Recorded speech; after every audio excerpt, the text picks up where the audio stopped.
This is Morgan Freeman, and you are listening to one of the most important podcasts ever made in the history of podcasting, the Pocket Party Podcast with my good friend, Darren Carter.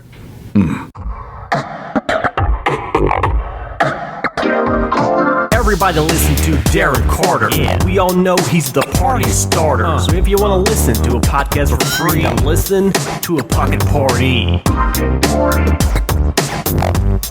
Pocket Party.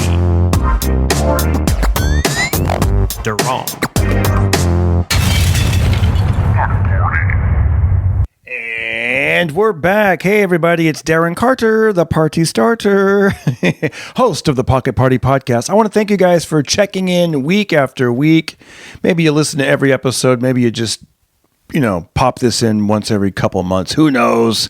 I know how it goes. I always ask people, just put me in your top 10. Just keep me in the rotation.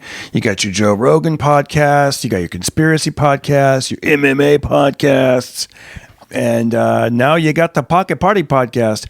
Usually I like to describe this podcast as an uplifting, upbeat, shining the light on happiness. You know what I mean? Like let's keep it going with the happiness and finding the joy and that sort of thing. So you don't usually, if you're new to this, you won't usually hear a lot of foul language. We curse occasionally from time to time, but it's on the cleaner side, I would say.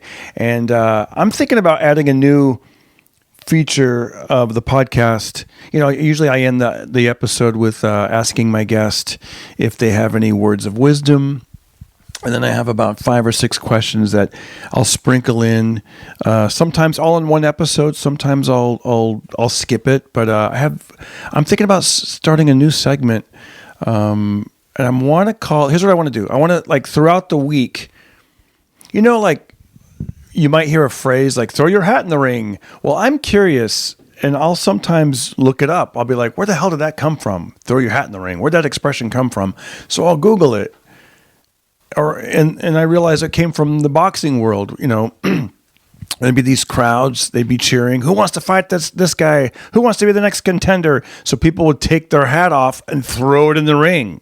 That's how that came about from what I've Googled. I won't even say research because I didn't really research. I just was like, Google, where did the phrase? Anyways, my point is I do this throughout the week. Like sometimes I'll read an interesting article. Sometimes I'll read, I'll do the work that you guys don't want to do, which I get. You don't have time for this nonsense. You guys are thinking about politics or whatever you're thinking about. But so I want to have a segment where I just share things I've learned that week, and I don't know what to call it. If you have a suggestion, either tweet it to me or message me somehow. Let me know what I should call it. I'm thinking about calling it, because this is the Pocket Party Podcast, and I'm Darren Carter, the party starter. So I also have a flashlight, so it could be light bulb moments. No, but I think that's Oprah. I'm thinking about calling it the Party Grab Bag. And now from the Party Grab Bag, boom. And then the Party Goodie Bag. That sounds kind of, I don't like that. It's the Party Goodie Bag. That sounds like a creep who brings a little pillowcase full of lotions and stuff. Who's ready for the Party Goodie Bag? I don't like that. But Party Grab Bag. Anywho, okay, so that's what we're gonna do. I think we're gonna call it the Party Grab Bag, and it'll just be little odds and ends of things that I've looked up and I'd like to share with y'all. So we're gonna do some shout outs. I said anybody, because really what I would like you to do is share the word of the podcast, and I'm putting this up on iTunes and Spotify at first, and then it'll go to YouTube. But my pinned tweet is the YouTube channel. So yesterday I said, hey, anybody that retweets my pinned tweet, basically sharing the word about my YouTube channel and the podcast, I'll give you a shout out. So I want to thank all the people that did that. I will be giving shout outs at the end of the podcast. So I'll be back later at the very end to do all the great shout outs. And I want to thank everybody who's donated. And you can go to darrencarter.com, hit that PayPal button, or Venmo. It's at Darren Carter Comic on Venmo. So thank you for every little bit counts. I really do appreciate it. And, more than that, just spread the word, subscribe, give it a review, take a screenshot, let me know what you've done, and I'll give you a shout out. So let's get into it with Rick Ramos. He hosts a podcast called Watch This. We have a great conversation. You probably know him from Joey Diaz's podcast and different late night shows, etc. But I'm going to introduce Rick Ramos, and I'll be back at the end to talk with you, and enjoy. Now let's start that party in your ear holes. Pocket Party.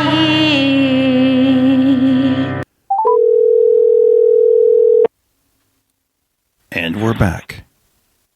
Darren Carter. All right, So here we go. And we're back. Okay, this is the second attempt at this. It looks like it's working. Yeah.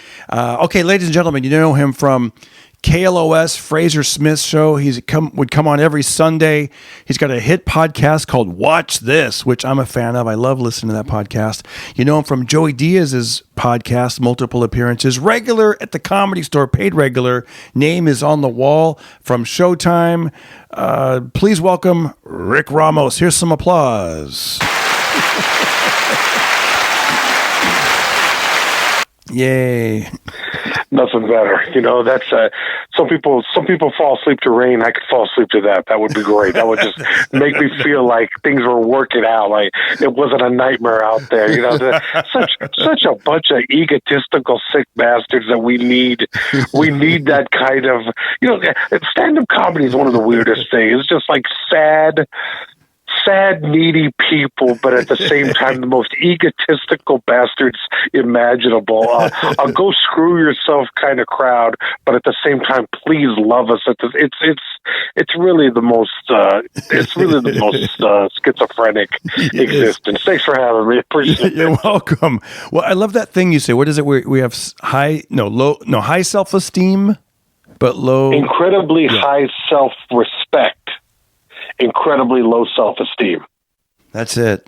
So it's like the attitude of, I am great, you can kiss my ass, I'm not gonna bow to anybody, nobody is gonna tell me what to do, if you don't like it, you can go to hell.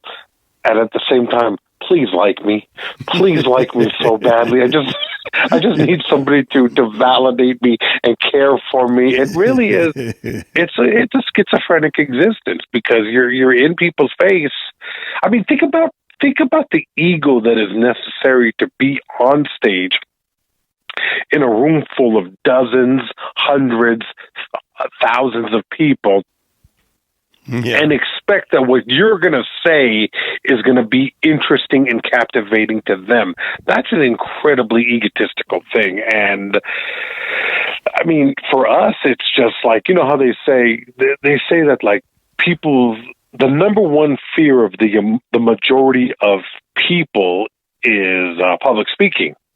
Well, for us, it's just like, that's the only time where we're really comfortable. Exactly. Especially if it's doing our acts, maybe if we had to do like some speech or talk out of our comfort zone, like, hey, go do this speech over here about this, or that might, but you're right. As far as like stand-up comedy, like that's not even like if I told you, hey, Rick, you got this gig. Can you go out and do like 15 minutes? And there's going to be 2 warm-up acts before you and a couple warm-up acts and some comedians after you. You're like, no problem. It's like, you just do it. It's a no-brainer. It's just like, it's something that you just do. It's a muscle that it's a skill that you can do that very few other people can do. And the rest of my life is a mess. The rest of my life, I can't. I can't do anything that comes together in the same way that stand-up comedy does. I mean, there's just something about being on stage that have you ever sense to me. Have you got to tour on the East Coast? Yeah, I know we're both West Coast guys. Have you been out there? I've done a little bit. I've done a few things in Florida. See, I was mostly a stay in LA, go on auditions. We've talked about this in we've talked of this in the strategy. We've talked about the strategy of stand-up comedy, whereas because you're basically an entertainer, and in order to be an entertainer, you have to build your brand, and you have to get people to want to use you. So how do you do that? Well, you can go out on the road and make a name for yourself in the small clubs that build step by step on there. That's how you can build that wall, brick by brick. Or you can go out with somebody who's already a big name, and we both know a lot of guys who have done that, but that's limiting because they're there to see that guy. They're not there to see you. They're there to see you. You might be able to bring the pain a couple of times here and there, but they're there to see the headliner. Yeah. I decided stay in LA, go on auditions, book some commercial television work, some acting work, and then build your brand that way. And then you can make yourself a commodity for these clubs. It would be easier that way. Well, all three of those ways are viable if you could be successful at them. But, if you're not booking anything, if you're not being seen, you can be the greatest stand-up in the world. Nobody knows. Right. So that's the difficult part of it. Yeah. It's funny what you said about being comfortable on stage and the off-stage part. And the reason I ask about the East Coast is, I have my certain states that I go to or cities, and generally it's in the Midwest or the West Coast, a little bit of the East, but very little. So I was in like Delaware, which was like, I'd never been to Delaware. I did a corporate show. This is a long time ago, probably like 12 years ago. At the time I was with one of the biggest agencies out there, and I was opening for Gilbert Gottfried. Okay. And it was great. It was a corporate show. It was for Bank of America. We did 2 shows in a big theater, and I just remember, I'd never been there really to that part of the country, and I definitely hadn't been to Delaware, and I was just nervous. Are my jokes going to work? Is my references going to work? All those things that people might not think about, but you're wondering, am I going to talk about growing up in Fresno, and are they going to be like, what's Fresno? I mean, I just didn't know. And so I saw Gilbert Gottfried in the hotel lobby, and I go, hey, nice to meet you. And we start talking for a little bit. And I go, do you ever get nervous, when you perform at a different part of the country? And he goes, actually, I get nervous off stage, pretty much what you said. He goes, that's what I feel most uncomfortable with. Yeah. Because, you can go on stage and you can be you. You can be an exaggerated version of you. But you could always hide behind the idea of it's an act. Yeah. When you get off stage, people have this weird idea of comics where we both know the comics who have to be on all the time. And I've never been that comic. I can't hang around those comics. I can't, I don't like going to a Denny's or an IHOP afterwards with a comic who's going to be driving the waitress crazy. I can't do that. I mean, I just like a more natural, nuanced kind of, let's have a conversation. If we make each other laugh, we make each other laugh. But when you see one of your friends and he's trying to perform in front of you, it's just, it drives you crazy. It's just a nightmare, Hey, wait, just going to get some more spoons. They start playing the spoons. Yeah, exactly. It's just oh my God. It's just such a soul crushing thing, because part of you is like, when do you cage the monkey? Okay. You're not dancing. You don't have to dance all the time.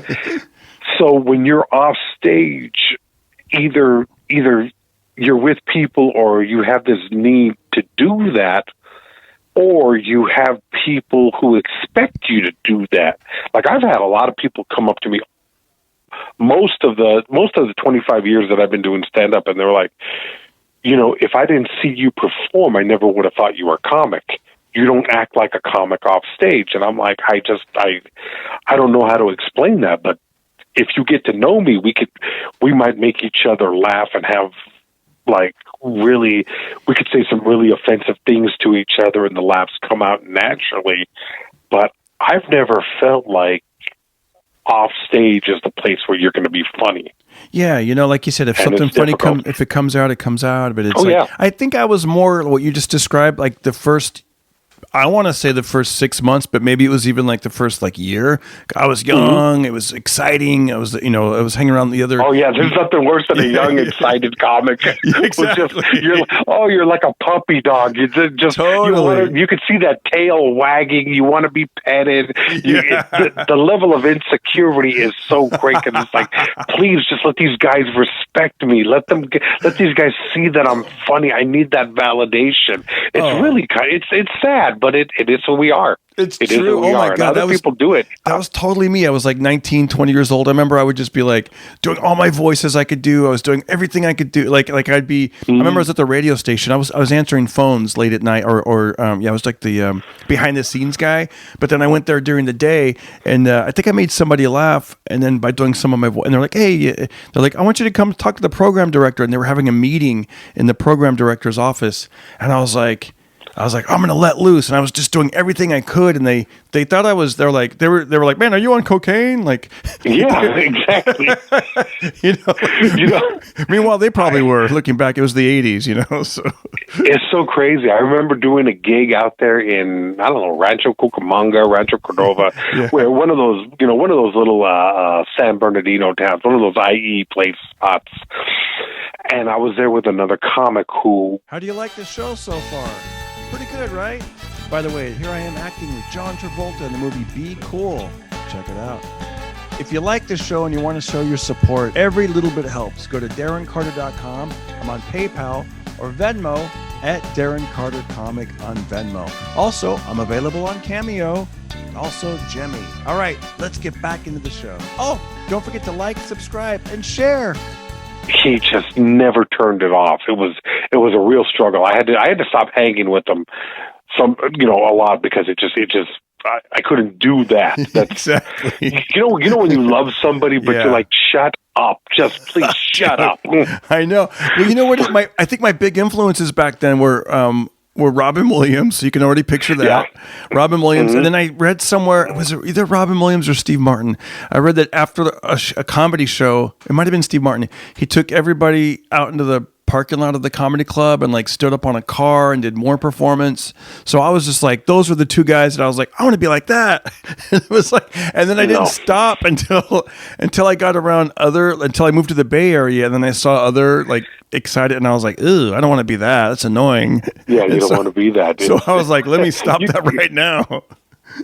You got to find the medium. You got to find the middle ground between the guy who finds it necessary to always be talking, to always get to laugh, and the miserable guy. Oh, yeah. Because I was the miserable guy for a long time, too. And you can't be that guy. You got to, you just the angry, miserable, hateful, why hasn't things worked out for me? You can't be that guy either. So I remember being out. I remember being out with this buddy of mine, and he's going and going and going with other comics. And I guess he stopped for a moment to either take a breath or he had finished that idea. And another comic looked at him and said, "Bro, do you have an off switch?" And I lost it. When somebody just puts it just in a handful of words everything that you've experienced you've been experiencing the entire night. You're the exact thing that you've wanted to say, but if I say it, I'll be like, just shut up, please shut the hell up. I can't do this anymore. I'm going to kill you, and I'm going to leave you in the desert. Okay, this is. Oh yeah, I'm sure. And it was just like boom, and he felt bad. But it was like something he needed to hear. Dude, it's so funny. So I probably burned out so many like friends and roommates where I'd be like, I'd open up my notebook and like it all starts the same way. I start out, they're laughing, and then I'm like, let me get my notebook, and they think that's exciting because they're trying on new jokes, and then I just would do it way too long to where like I knew that they were bored and they were, but I one more joke, and then it's like, because you're a comic and there's nothing worse than the comics thing is lose the audience so I can get them back. Yes, and you can do that on stage. You can do that on stage. You can't do it once you have lost someone in a one-to-one conversation, you've lost them. You're not getting them back, I know. It's like it's like talking to a woman. If you talk to her and you're making her laugh and you're vibing with her, and then you say one stupid thing, you take it just a little bit too far. It's either too angry or too confrontational or just too weird, and you've lost them. Walk away. You're not going to win her back. You're not going to win her back. You know what reminds me too? Go ahead. No, go ahead. What does it remind you of? Another, because I haven't had these thoughts in so long. I'm older now, family. I'm more. You know what it is? You start getting your jollies from really doing it on stage. Like, I don't, like you're like you actually know how to work an audience. You don't have that needy off stage, so. But like you said, you don't want to swing back and be so bitter that you're like never funny. You never joke with the clerks. You never joke with the gas station attendant. You're just like, I save it for the stage because you don't want, I'm a professional. You don't want to be that guy either. You don't want to be that guy either. And then, and then you go on stage and bomb. Like, damn, what are you saving it for, buddy? It's like, you don't want to be that guy either. But I remember, God, what was I going to say about being off stage? And that's what it was. Before I was, married and even had I remember back in the day, trying to do my act on girls at nightclubs. I'm like, hey, it works on stage. I get all this, applause and attention. Yeah, that doesn't work. I don't know if you probably never did that, right? Like it's music's playing and you're trying to slip in lines from your act. No, I would never the act. I might say something that I thought was funny, but I was trying to impress him with my intellect, which is another horrible way to do it. The music's all like, oh, he's so smart. He's no. Exactly. Nobody. Yeah, nobody wants any of that. I was reading one of your blogs, and you mentioned. I know, so I'm familiar with Charles Bukowski. I remember reading him, but then there was another author you mentioned. I couldn't even. It might have had a Russian sounding name. Oh, Dostoevsky, probably. Yeah, Dostoevsky, Crime and Punishment, Brothers Karamazov. Yeah, exactly. You can't be dropping that stuff at the local TGI Fridays. No, you can't. You can't be talking to. It's so weird, and it's like, part of my problem with women was always. When you look at other guys and other comics, they would just throw a net out there and they would hit on everybody, and whoever they pulled in, they pulled in. That was the one that they pulled in. I was never like that. I was like a spear fisherman. I'm looking for one, and then I get her, and I wear her down. Basically, it's the worst thing. It's like I'm talking to her. Finally, she's like, "Okay, all right, I'll go out with you if you'll shut up and leave me alone." And that was my strategy, and it's like. I'm like a sexual camel. It's like, boom, I go for a long period, nothing. And then all of a sudden, this is the one that I like, and that's where I'm going to go. That's awesome. She makes sense for a little bit, and it's just, I remember, until she realizes how screwed up I am. I just remember this right now. I remember one of the things I used to do was, I don't know, I've been talking about this. I've probably told this joke more during this pandemic than I've done anything because of the Zoom, like those on-camera things. And I found the old newspaper article.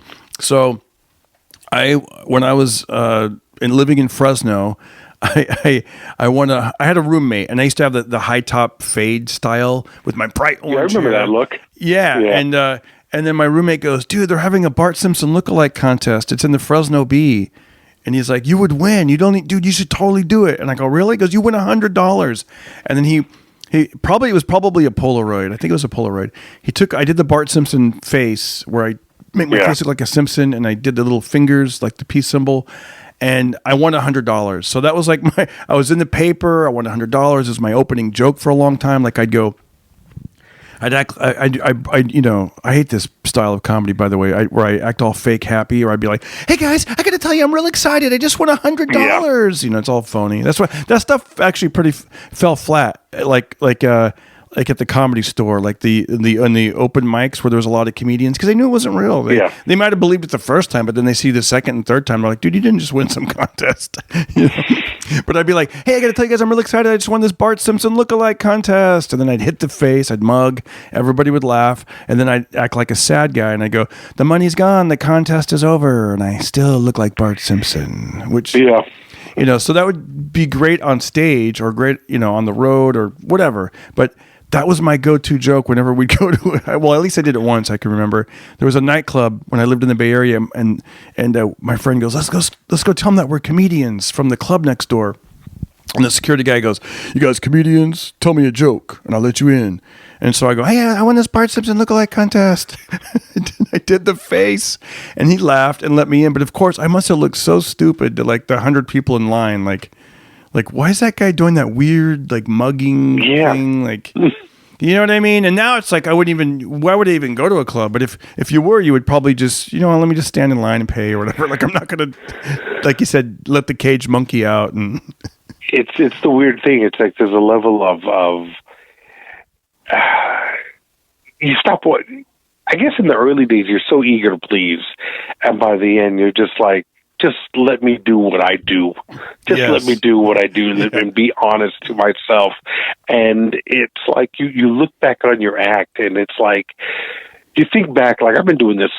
Probably I started in '97, late '97, and I look back on some of those jokes and I'm like, wow, what the hell was that? I thought that was funny. My God. And when I left, I'd been doing stand-up for about 2.5 years before I moved to L.A. And I moved to L.A. only because Phoenix had no options. We had the Improv once a month and then whatever shows we could start. So I got about as good as you could get in Phoenix. And then I had the opportunity to go to L.A. I moved to Torrance for about 6 months, lived out there, did the drive to and from the Comedy Store because the Comedy Store was the place that I wanted to be. It was where all of my heroes came out of. It was a complete dump at that point. It was not the Comedy Store that it is now. It was like a ghost ship. It was this big black monolithic building that was sitting on Sunset, incredibly intimidating, the kind of place where you can't imagine anybody laughing. It was years later I would read the Harry Potter books when I was teaching. I would read the Harry Potter books to the kids, and they would describe these Dementor things, which were these big black cloaked demons and they described them as sucking all of the happiness out of you. And I was like, that's the Comedy Store. That's what the Comedy Store is. It sits there and it just takes and sucks it out of you. But the Comedy Store was also the place that I wanted to be. It was where Bill Hicks came out of, or at least when comics moved from, let's say, Houston or the Midwest or the East Coast or wherever, came down from San Francisco, they went to the Comedy Store, and you had Bill Hicks, Kinnison.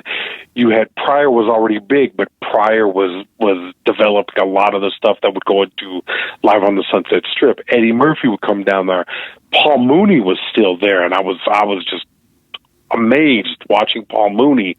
And then you had other guys that I had never heard of, but that would just say the most outlandish things. The first time I saw Brian Holtzman, and I know you've had Brian Holtzman on your podcast, right? Yes, absolutely. Yep. Okay.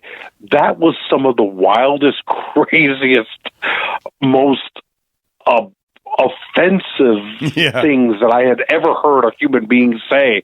And I'll honestly tell you, I was shocked. I was taken aback. I mean, it's kind of amazing to me at 46 that I can look back at my life and thinking how tough I've always wanted to present myself as, and watching Brian Holtzman and thinking, oh my God, this is offensive.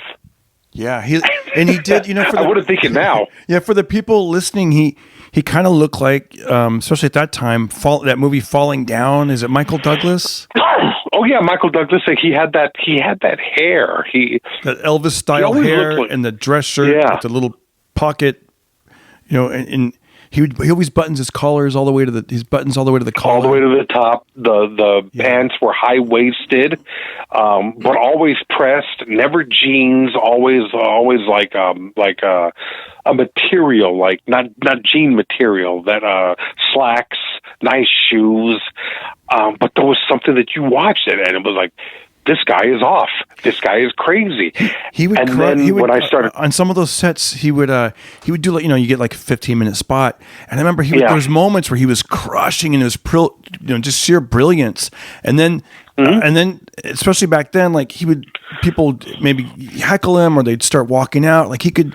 I very rare for him to have the audience entirely kick. It was great. There was never. It was somebody always walked. Always walked. Somebody always walked. I mean, he was. Let me ask you, what year did you go to the Comedy Store? Do you remember? For the first time, I remember coming out to L.A. I was working in Phoenix at a radio station out here. I was selling airtime and doing a horrible job of it. And a buddy of mine who was a program director, he said, "You want to go to L.A.? We can go for the weekend. We go see a couple of shows, and you can go to the Comedy Store." I said, "Yeah." So that was about 98. And I went to the Comedy Store. We were staying in Beverly Hills, I think. So cool. I don't remember how we got to LA, but we got to the Strip, and I went into the Comedy Store. I think it was on a Tuesday, and it was just dead. It was just completely dead. Paul Mooney was hosting in the original room because they were trying to do another show. Guy Torrey was doing Fat Tuesdays in the main room, and then Paul Mooney was doing something in the OR, so I went into the OR because I knew who Mooney was at that point. I've known of Mooney since probably 93 or 94 when he came out with his album Race, and I had seen him a few years before. I knew that he had worked with Rich Pryor. I had seen him on Robert Townsend's Partners in Crime, the old HBO specials that introduced him. I think Damon Wayans got an introduction on that, Robin Harris, and Don's, I can't remember the guy. He did a lot of sound effects. He did that bit about Chinese kung fu movies and the bad dubbing. Oh yeah, I remember that. Yeah. So I when I was growing up, I was a fiend for comedy. I was just watching all the time, and it was, you and I are roughly the same age. I think you're a few years older than me, but we came up in that age when HBO was where you watched comedy. There was no Comedy Central. There was no A&E at the Improv, which was the other big thing eventually, but it was HBO, and it was the Rodney Dangerfield specials. It was Robert Townsend. It was the HBO Comedy Hours. I remember Carlin would get a special every 2 years, and I was a fiend for that. I mean, my parents never prohibited, because they knew it was bad language and curse words. They knew that I had some kind of fascination and dedication to this, so they let me watch it. But I went to the Comedy Store, and I saw Paul Mooney, and I remember him. I don't know. There could have been more than 10 or 12 people in the audience, and I think he walked about half of them.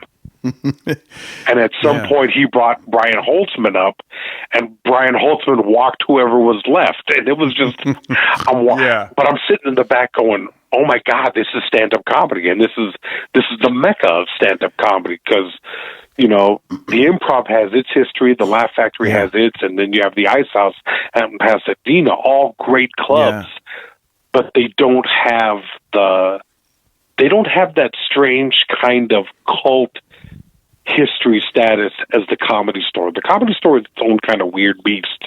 So when I went out there, I knew that's where I wanted to be. I knew that. I became a paid regular with Mitzi Shore. She passed me, and that was in 95.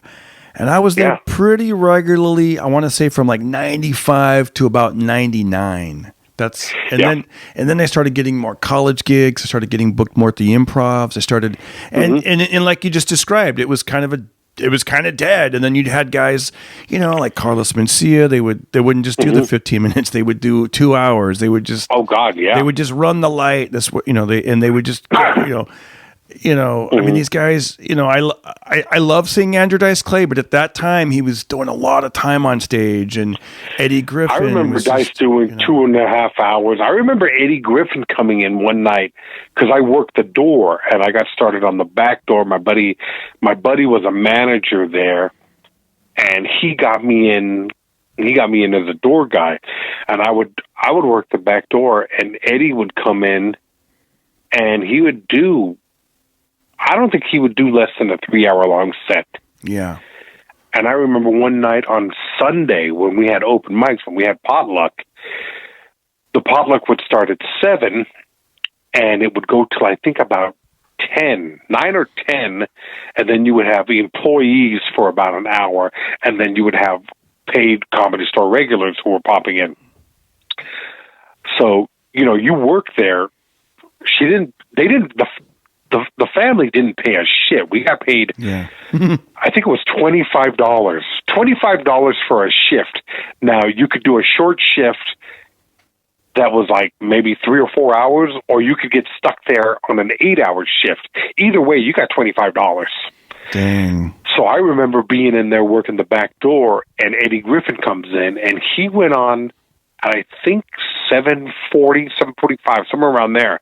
And he stayed on till 1:50 in the morning. Oh, my God. See, that's, yeah. I mean, and that was brutal. Yeah. It sounds funny. It was brutal. Yeah, because what was I going to do? Was I going to just stay there from 95 until like 2000? I remember reading, I actually felt this way, but then I actually read somewhere Jay Leno was like, the Comedy Store, it's kind of like a college. You get better, and then you graduate, then you move on. And I was like, hey, that's kind of what I did. But then, a few years later, like in the early 2000s, it had a resurgence and it became the hot spot. Now it's I don't know about now, but you know what I mean? Before the pandemic, it was like super hot. Well, spot. yeah. Well, it was the go-to spot for about 2 or 3 years there. But then right before the pandemic, probably from about, I guess when Adam took over, because I was there when, it was really the Maniacs running the asylum. Yeah.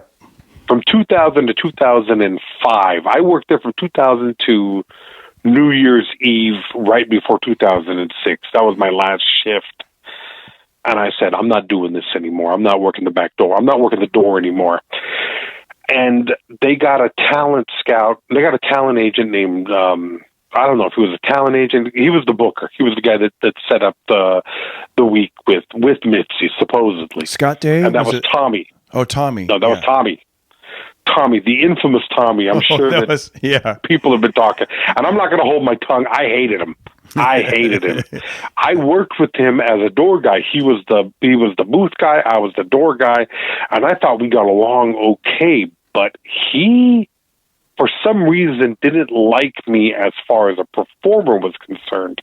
And I don't like to throw out, it's weird. It's like, I don't like to throw out the race culture thing. But this guy did seem to have a serious problem with ethnics. that's definitely blacks and then us. Yeah, that's the. And you heard the stories. Yeah, I've heard the stories, and I've heard the great impressions by like Earl Skakel. Wow. Oh yeah. Yeah. That's not what we do here. That's not what Mitzi wants. Exactly. And then I think I like yours better, actually. Yes, hey. Thank you. I appreciate it. I just talked to Mitzi. And who knows if he was really even talking to her? Yeah. It was so crazy. And it's like I stopped going there around 2007 because at that point I would call in, I wouldn't get the spots. He wouldn't give them to me. He had like maybe 2 Mexicans that he liked. Both of them were middle of the road Mexican types. They weren't, they were, I think he was giving spots to Steve Trevino and Al Madrigal. Those are the 2 Mexicans that he liked. And I got really upset and angry, and I thought, I'm not going to go there. Because I felt I put my time in. I worked the door. I did what you're supposed to do. I changed the sign. I pulled people out of there. I sat. I did what I was supposed to do. I got past by Mitzi. Mitzi passed me. I remember her pulling me to the side and saying, "You're very funny. I'm going to make you paid regular." And I cried. I was more proud of that moment of being passed by Mitzi Shore at the Comedy Store than I was of graduating from college. College didn't mean shit to me. The Comedy Store did. It's amazing. I mean, I think you have every right to feel that way as a comedian, because think about how many people graduate college. Like thousands, millions. Yeah. And how many people got passed by Mitzi Shore as a professional How many people comedian? are on that wall? Yeah. She has made people. She's crushed people.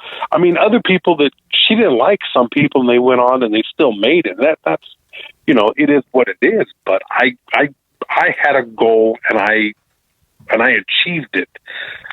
And one of the things that I hate about the way my career has gone and what I did was I allowed Tommy to push me out of that place. Yeah. But it was a psychological, and I knew that if I went in there, I was going to see him. And if I saw him, I was going to hit him. Yeah. And if I hit him, I wasn't going to stop hitting him. And that was my fear. I heard somebody. And I just said, if I was going to hit him and I wasn't going to stop hitting him, this is the problem. Nobody was going to stop me because nobody liked him. I was just going to say that. I think he did have an altercation with somebody, and I believe that people kind of didn't really help. They just kind of walked away or let it happen. I heard that happen. I don't want to say the comedian's name, but there's a comedian we both know that accused somebody of stealing a joke. And this guy has that could be any comedian. Exactly. But this guy, I don't want to say his name, but he's got, and you guys will soon find out why, because he has a drinking problem and an anger problem, probably still does. Really not narrowing down comics. Drinking problem, coke problem, women problem, and anger issues. He's that one guy that does the stolen joke. Which guy is that again? Yeah. But anyways, seriously, he I guess he accused some guy of stealing his joke, and then the guy and he sucker punched the guy, and then apparently the guy that he sucker punched was a collegiate wrestler, so he did a double leg takedown, and he didn't see that coming. And then the next thing you know, all these comedians just kind of watched it happen, and they said that he was on his back on the ground, looking at everybody like, "What the hell, help!" So, well, that wasn't a Comedy Store situation. If we're talking about the same situation, that was a North Hollywood situation, and exactly. He not only did he beat his ass, but not only did he flip the sucker punch and beat that guy's ass, but then he sued him after. Oh my gosh! He sued him for damages, and we were laughing stuff because we were like, that dude has a huge reputation for doing that. Now you've narrowed it down. Exactly. People who know the scene will have a better understanding of that guy. And, with that guy, comedy relationships are strange because I was friendly with that guy for a long time. We were cool, but there was also always that feeling where I felt like he has shit on so many other comics, and he's accused comics of stealing, and he's accused comics of doing this or doing that because he's some kind of almighty power in stand-up in his head. Yeah. But he's never messed with me. And then one night he accused me of stealing a bit from him. And I was like, and it was about, I remember saying something about my dad being like Charles Bronson. And he did a bit about, I think it was about Charles Bronson. Do you think Charles Bronson's wife was ever late with his dinner? And then, I think his joke probably was better, but he got on me, and I was like, well, wait a minute. First of all, I'm the movie guy. Everybody knows that. If anybody's going to start talking about movies, it's going to be me. And I said, I cussed him out, and I said, to hell with you. I don't need this. I don't need you or your friendship or anything. And then I never spoke to him again. And we would see each other from time to time. I don't even know if he remembered it because he might have been drinking that night. He might have been drunk that night. I don't know. But that guy, comics are very strange. They'll get in your face over the most ridiculous things. I know. And I had a guy. There was a guy once that called me up about 10 years ago, and he goes, I just want to tell you, he's like, I used to open up for a really big act, and basically I stole one of your jokes. I started using it on the road, and then the bigger act stole it from me. So he goes, you may see the bigger act doing your joke. And then I go, what's the joke? And then he told me the joke, and I go, that's just easy to think of. Don't worry about it. It was literally a joke about GPS, about a GPS. And, my joke was something like, I typed in, Oxnard, California, and my GPS went, why? And then, so I guess they would go on the road in whatever little podunk town they were in or whatever. But it was just funny that he was almost like he was confessing to me that he did it. And, and then he started weird, man. Then he started booking a room and started booking me. So I was like, okay, whatever. Hey, you know what? It all pays off in the end, I guess. I mean, you know what? It's weird. Let me just finish this one. You were gonna say? This one thought real quick, and then continue. Earlier when you were saying I put on all that time and to Tommy, and then and it just doesn't. Yeah. It reminded me of something that I heard Stephen Pearl say. He used to. He's good friends with Robin Williams, and Stephen Pearl's been around for long, since the 70s. And Stephen goes, "Oh yeah," and I love the way he says this. He goes, Darren, life is unfair, and show business is even more unfair. Yeah, I was like, wow, I got to remember that one. But it's absolutely right. I mean, I remember when I was valeting cars in downtown LA to make a living to survive. Basically, I needed a gig that would keep my days open for auditions. So I was parking cars at night, which meant I didn't get to perform that often. And I remember a big name comic, a Comedy Store comic, who he drove in, and I had to go get his car. And I got his car, and I brought it to him, and he tipped me.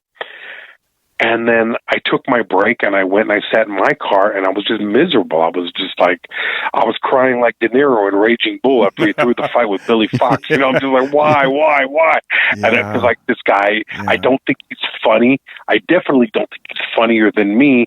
And yet here he is driving. I mean, it was a beautiful. I think it was a Mercedes. It was a really high-end car.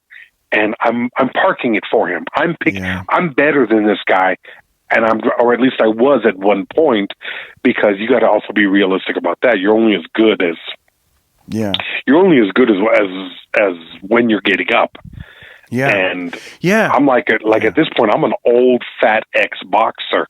I'm getting back into it now because, number one, I miss it so much. Number two, it's the only thing that really has ever made sense in my life. So that's where I'm at now. You know what? I want to tell the audience this. What I love about Rick Ramos is his comedy. If you look into his comedy, if you get a chance to see him perform, your style, like Mark Maron says that comedians build like a clown. Like they have whatever they figure out what it is about them that gets audiences to laugh. And I love your onstage persona. It's like who you are, but like you said, it's heightened and it's very bright and it's happy. And sometimes you're telling jokes and you got this is the word infectious giggle, like this thing sometimes, and it that right there. And I'm like, yeah, we're all laughing like this is awesome. And then when I listen to your podcast, that comes out sometimes, but also like just your knowledge of stuff, but the way you open up. And then I've heard you. I remember a couple of years ago you did like a solo podcast, and I think. I was like, I remember I was in my car driving by myself. Like it was late at night. I'm driving. I got this 2-hour drive, and it was like you're right there, in the car with me because I'm listening, and I'm like, this is so interesting. And then there was one point you were feeling so emotional. I sound like you were crying, and I'm like, God, I might have been. I felt Depends on what the subject was, and that's what I like though, because it wasn't like some morning zoo like podcast, like hey everybody, It was it was very real, and. Sometimes you do the show with I think oftentimes you do it with your partner, Ibrahim.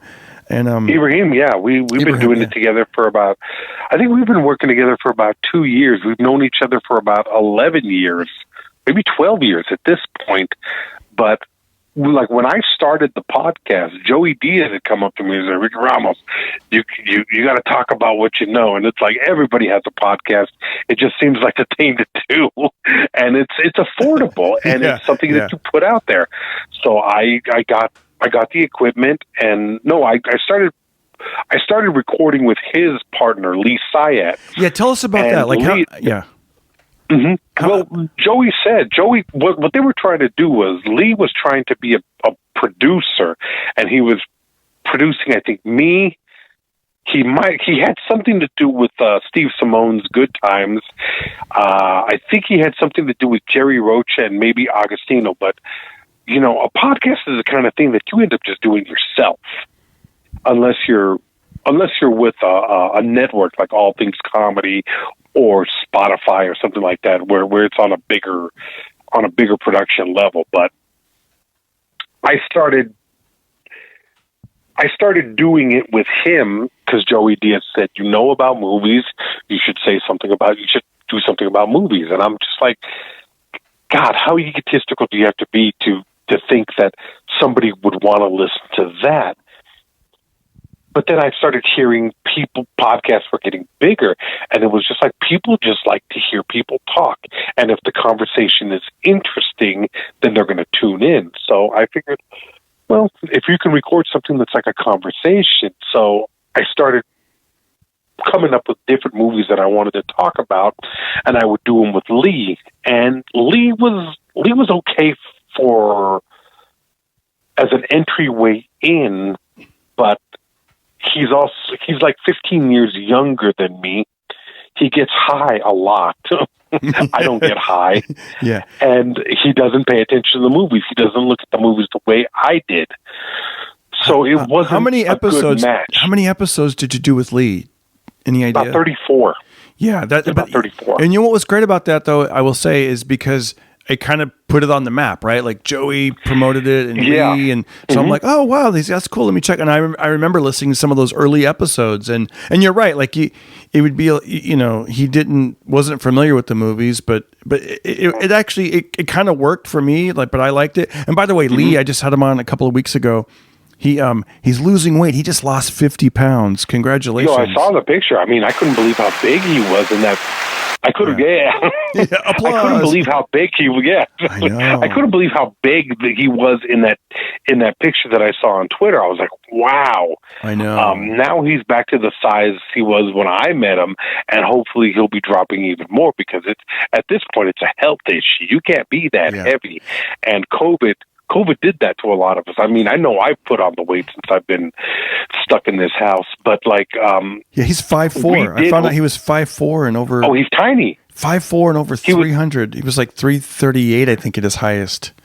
I know he's 5'4" now. He's 5'4" and he weighs as much as I do right now, and I'm 5'11". Dang! Did you know his brother is a personal trainer? Did you? No, I didn't know that, dude. I didn't know he had a brother. If you look at my Twitter, I retweet. Yeah, I think his name is Jordan. And his brother looks like him, like in the face, but he's just shredded, and he's a personal trainer. And he's like, I think for like maybe 3 years, 5 years, something like that. He was a personal trainer for Gary Vaynerchuk, the big motivational guy. And I'm like, that's incredible. It's a trip to see. Like, wow, like it's really a trip. But good for Lee. And, but well, I wish him the best, but it was just not a good partnership.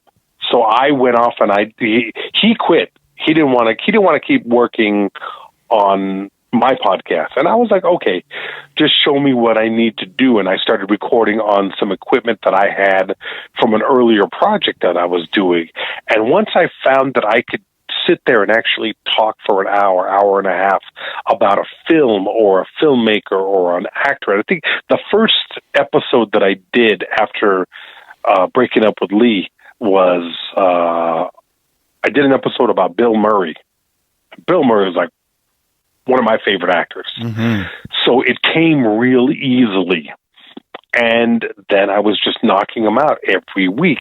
And there'd be a couple of times there that I would miss a week, or, life gets in the way of what you're doing. And you think, well, do I have anything to talk about? And even now, when I have to do it by myself, it's a little bit difficult, because it's like, do I have anything to say? When you're talking with a partner, it's real easy, because you can give over to your partner and let them talk.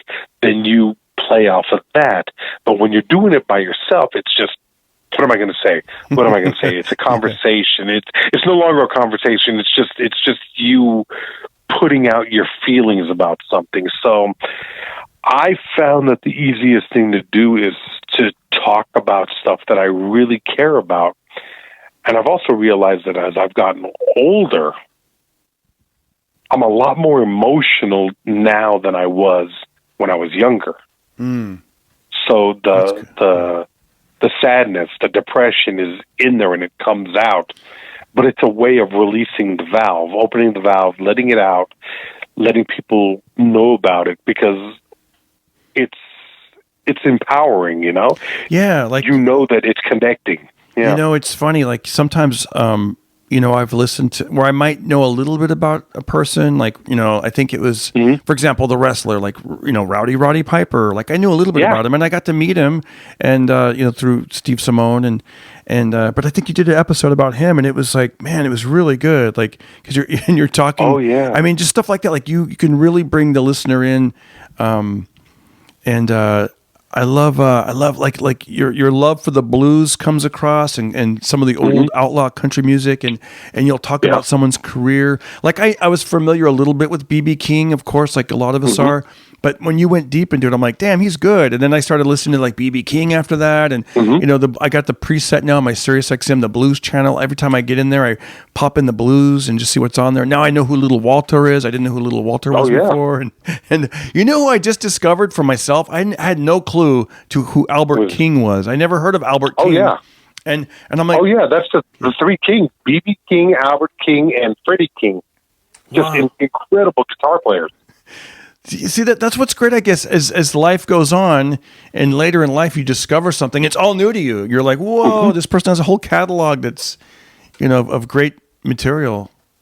Well, that's the thing. It's like I know that for me, it's like this stuff comes to me when I need it the most. When I was a high school kid, I think I was like 16 or 17. I remember that we were doing reports. I was in this English class with this great teacher, Miss Kyle. She was really inspiring, and she was like an old hippie kind of.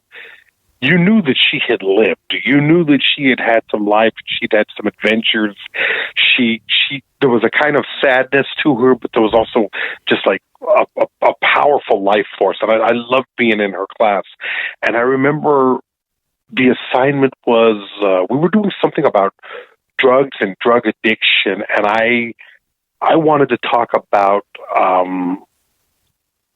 drugs as an artistic force in music.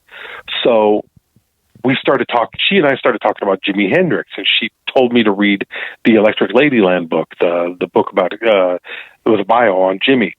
So I read that, and Jimmy was talking about his favorite artist, Muddy Waters, and I think he mentioned Buddy Guy. Oh yeah, because there's footage of Jimmy at a Buddy Guy show recording in the audience, and he's just, you can see Jimmy with this, he's like a kid. he's like a little kid watching this guy that I had never heard of. I had never heard of Buddy Guy at that point. And that sent me down, I think I went down to Tower Records near my house, which was, if you wanted to find music, that's where you had to go. You had to go to Tower Records. You couldn't go to Sam Goody's. You couldn't go to the Warehouse, or those places didn't have the eclectic variety of music. You had to go to Tower Records. And do you remember there was no internet. And oh my God, I just thought of this. Think about this, folks. When you go to a record store, if you looked in the blues section, it was always like this little section. And what was right next to the blues section? Comedy. And then maybe like jazz or something. Like there was always, we were like jazz, always in a little corner, like, because I look at the comedians albums and the blues albums. God, those were the good old days. And that's where I went. That's where I would sit and I would hang out and I would go through it. And I remember seeing the very best of Buddy Guy, and I picked that up, and I was in love. It was just the first time I met the blues, when my left eye gets to jumping. I mean, there was just so many great songs. And I didn't listen to anything else for about 10 years. I listened to just the blues. Muddy Buddy, Waters, Howlin' Wolf. Howlin' Wolf, BB. I didn't get into Howlin' Wolf till much later. There was something it didn't hit me at first. See, sometimes it takes you a little bit of time you have to build this knowledge. Muddy Waters immediately. And then I loved Little Walter, but really the guy that did it for me was John Lee Hooker. Oh yeah. There was something hypnotic about that. John Lee Hooker scared the shit out of me. There was something about him that he was scary. There was an intensity, and I tried to explain it to a friend of mine. I was like, Muddy Waters was straight sex. It was you're my woman, and I'm going to give you this good loving, and that's what I do. And because I'm Muddy Water, and I know how to lay it. You know? Did he sing Backdoor Man? John Lee Hook. Oh yeah. Yeah, Backdoor Man. That's classic. I know it from the Doors. No, he didn't do Backdoor Man. He didn't do Backdoor Man. Backdoor Man was, I think, Clarence Carter, which is more of a soul album, a soul artist. So, and so like the blues led me into soul, brought me back around to rock and roll. With the Stones, Zeppelin, the Animals, all of that. And eventually it just became I became like a student of music, of great American music. And it's something that I've been in love with ever since. I mean, when you think about it, you go for long walks. I don't go anywhere without my headphones. I don't go if I'm standing in a bank line or at a grocery store, I have my headphones. Yeah. And I'm listening to something. And every once in a while, one of the great things about having these phones, and you can put thousands of songs onto a phone, you can just push shuffle. And every once in a while, you hear something that you've never heard before. Yeah. And it blows you away. I remember Mike Black and I seeing a movie called Soul Power over at the Lamley on Sunset. And we're watching, and it's a documentary about the Rumble in the Jungle and a concert that was put on, and the Rumble in the Jungle got pushed back, but they still had to do the concert. And I remember Black and I are sitting there watching this, and we're seeing the Spinners, we're seeing Melba Moore, we're seeing the Fania All-Stars, we're seeing the Spinners, B.B. King, and James Brown. But in the middle of this movie, Bill Withers comes on, and he plays a song called Hope She'll Be Happier with him. And it's just like 3 minutes, but it's the most beautiful thing ever. And I remember, I don't usually talk during movies at all, but I remember leaning over to Mike Black and saying, how the hell have I never heard this song before? This is beautiful. And it was a great moment. It was a great moment for both of us. I'm going to look that up again. It's Bill Withers, and what's the name of the song? Hope She'll Be Happier. Oh, it's great. And I think in parentheses it says with him. Oh. And it's just a beautiful song. And there's a moment where it's just him and acoustic guitar on stage, and he's singing. And at one point, he holds this note. It seems like he's holding the note for about 30 seconds. Wow. It's just, it blows you away. It's unlike anything that I had ever seen up to that point. You know what song always puts me in a good mood with B.B. King is, I don't even know if I know the title of it, but it's something like, I Like to Live the Love I Sing About. That's it. That's totally it. Thank you. That's the song. How did you know? You just knew. Because that's the one that ba-da-bum-bum, bum, ba-da-bum-bum. It's just got a sweet, loving sound to it, and it really makes you feel good. Oh, I like to live the love I sing about. I liked it. I love that song. I do too. I put it on one repeat. of the ones. I think there's a version where they're in, I think he recorded an album in South Africa or something. Oh, he recorded all over. I mean, he was in prisons. He was in concerts. Wow. I mean, he wasn't in prison. He was. Yeah. He recorded in prison. So I think he did Cook County Jail. He recorded in, and he recorded 2 live albums with Bobby Bland. But I love the music episodes, man. I like all your episodes. Like, you'll go deep into Richard Pryor and his career, and it makes me want to watch these movies and these and I love when you talk about the music and. But yeah, I'd love to have you back on and do more of this if you're down. That'd be great. Anytime you want. I mean, I'm just kind of hanging out right now, watching a lot of TV, watching a lot of movies, trying to work out, and trying to work out and eat less. That's what my week is. Helping my nephew out. You know what I do that's been helping me? And I've talked about this ad nauseum on the podcast, but seriously, I do this. I have a little yellow legal pad, and I put down the date, and then I write down, and for me it's 50. I try to do 50 push-ups, 50 sit-ups, and then more throughout the day, but of other exercises. But come hell or high water, I do my 50 and then I circle it. So just by me seeing that calendar, like I'm looking at it right now, I have to write down 50 and circle it. And if I don't, I'll put a little X for the day. But I tell myself I don't want to see 3 X's in a row on there. I don't want to do that. So just by doing that and weighing myself, all that little stuff is helped me. Now the weighing myself is something I just recently got back into because I didn't want to know for a while. I was like, I don't want to know. Yeah, there's a lot of times where you're like, I'm not as fat as I think I am. Yeah, you are. Yeah, you are exactly. Fat. Stop lying to yourself. Oh my gosh! Talk about like the minutia of like life and comedy.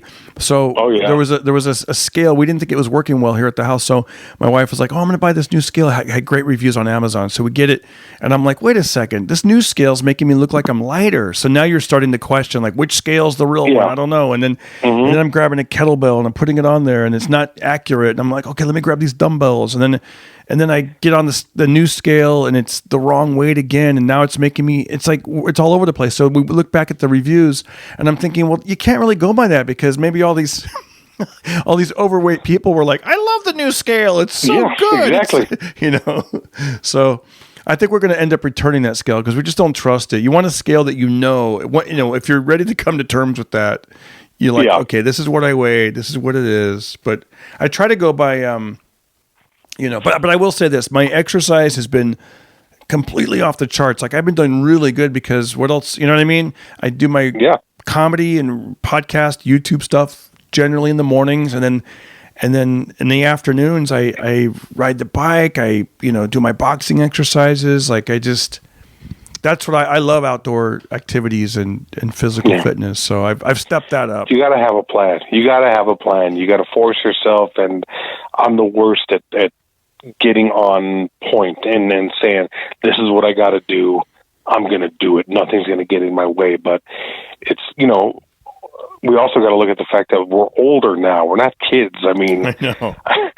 I joke about it all the time with friends of mine. Where I was like, I went to sleep. I was 25. I woke up. I was 45. I don't know what the hell happened. Dude, 20 years, just boom, like that. And it happens especially in Southern California because the weather's pretty much the same year round, pretty much. And then, one thing that wakes it up, there's a couple things for me, like, having a son, having a child, because you see them, you're like, you're growing. I mean, even especially now, he's 13 and a half almost. And it's just like, wait, is he October, November, December, January, February? Yeah, 13 and a half. And it's like, they start shooting up, man, where it's like 5'2", 5'3", 5'4". You're like, whoa, you're getting bigger. Yeah.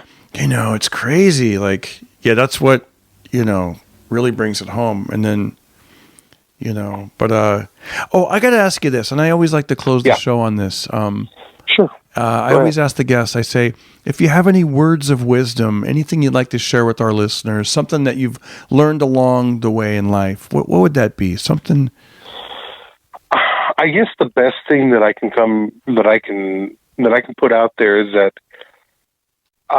there's no such thing as total happiness or total misery. And I think a lot of people nowadays, they get upset because they thought it was going to be different than what it was. I came to terms with the fact that you're not always going to be happy. You're not always going to be miserable, but a lot of life is just going to be going from one day to another. Traffic, grabbing yourself something to eat, or standing in line. But like the magic is when you connect with something, when a great song comes on the radio, or you see a good movie, or you read a good book, or even just sitting down and having a cup of coffee with a friend and laughing. If you're living in that moment, the rest of it will make sense. The rest of it will build towards that. So you gotta embrace the things that make you happy. It's a real obvious thing, but I think it gets lost in the shuffle. That's the only thing that's keeping me sane right now is, watching a new movie that I haven't seen, watching an old movie that brought me happiness, listening to this singer or that one, reading, finding something new to read. I mean, just embracing the things that you love and you care about. Because a lot of it's going to suck, but not everything has to suck, you know? That's great. That's true. Yeah, I think you have to be aware of how rough it's going to be and embrace that, you know? Yeah. Dig down, go right into it. Rick Ramos from Watch This. Buddy, thank you so much. Are you active on Instagram or do you do TikTok? I'm on Instagram. Yeah, you can give me rickramoscomedy.com. You can hook up with me on Instagram, Facebook, YouTube. I got a blog on Medium that I'm contributing to. So just some thoughts on comedy, thoughts on living, movies, music, whatever I'm feeling at that moment. That's great. Rick Ramos, Watch This. Rick, thank you for coming on, and thank you so much, and have a great rest of your day, and we'll talk to you soon. It was a pleasure, Mr. Carter. Be good. Keep going to those parties. Bring the starter that you are. Do what you got to do. Thank you. Thank you so much for having me. I appreciate it. My man. Thank you. Bye-bye. Take care. We're done with this interview. Well, look at you. You made it all the way through. Wasn't that cool? Damn, what a great conversation. All right, let's do some shout-outs right now. We're going to give a big shout-out to @KeepItShiny, Cornelius, wait, let me get it right, @Cornelius_JL. What's up?